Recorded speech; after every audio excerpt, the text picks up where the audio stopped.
கிருஷ்ணகிரி அனைத்திந்திய அண்ணா திராவிட முன்னேற்ற கழகம் சார்பில் booth committee நிர்வாகிகள் ஆலோசனை கூட்டம் நடைபெற்றது.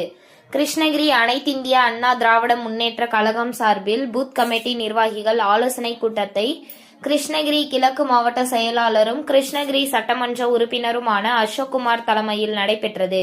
கிருஷ்ணகிரி நகரமன்ற செயலாளர் கேசவன் வரவேற்றார்.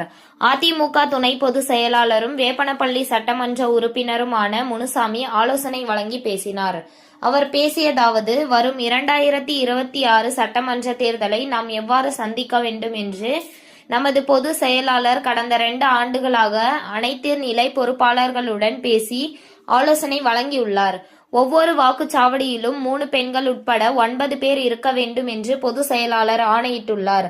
அந்த பணியை முறையாக நிறைவேற்றியுள்ளோம். அடுத்த கட்ட பணியாக அந்த வாக்குச்சாவடியில் எவ்வளவு பேர் இருக்கிறார்கள் என அந்த 9 பேரிடமும் ஒப்படைக்க வேண்டும். இதுவரை தேர்தலை அறிவித்த பிறகு அந்த வேட்பாளரை வைத்துக்கொண்டு அந்தந்த தொகுதியின் கூட்டத்தை கூட்டுவோம்.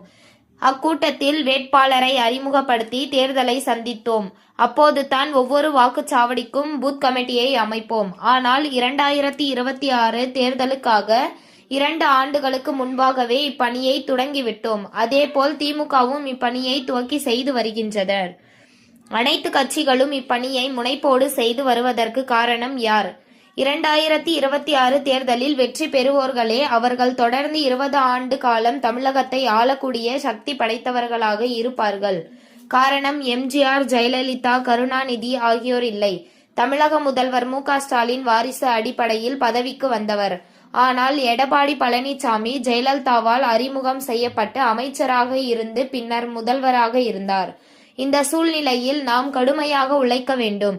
வாக்குச்சாவடி முகவர்கள் ஒவ்வொருவரும் தங்கள் அருகில் உள்ள வீடுகளுக்கு சென்று அவர்களிடம் பேசி திமுக செய்யாத திட்டங்கள் குறித்தும் அதிமுக கட்சியில் செய்த சாதனைகள் குறித்தும் எடுத்து கூறி அவர்களின் ஓட்டுகளை நம் பக்கம் கொண்டு வர வேண்டும். இவ்வாறு அவர் பேசினார். இதில் சேலம் மண்டல தகவல் தொழில்நுட்ப பிரிவு துணை செயலாளர் நிர்மல்குமார், மாவட்ட அவைத் தலைவர் காத்தவராயன், எம்ஜிஆர் மன்ற மாவட்ட செயலாளர் தென்னரசு, மாவட்ட இணை செயலாளர் மனோரஞ்சிதம் நாகராஜ், இளைஞர் மற்றும் இளம் பெண்கள் பாசறை மாவட்ட செயலாளர் சதீஷ்குமார், எம்ஜிஆர் இளைஞர் அணி மாவட்ட செயலாளர் கார்த்திக் பால்ராஜ், மாவட்ட மகளிர் அணி தலைவி சுகந்தி மாது, ஒன்றிய செயலாளர் சூர்யா, மாவட்ட மாணவர் அணி செயலாளர் ராகுல், நகர துணை செயலாளர் குரு உள்ளிட்ட பலர் கலந்து கொண்டனர்.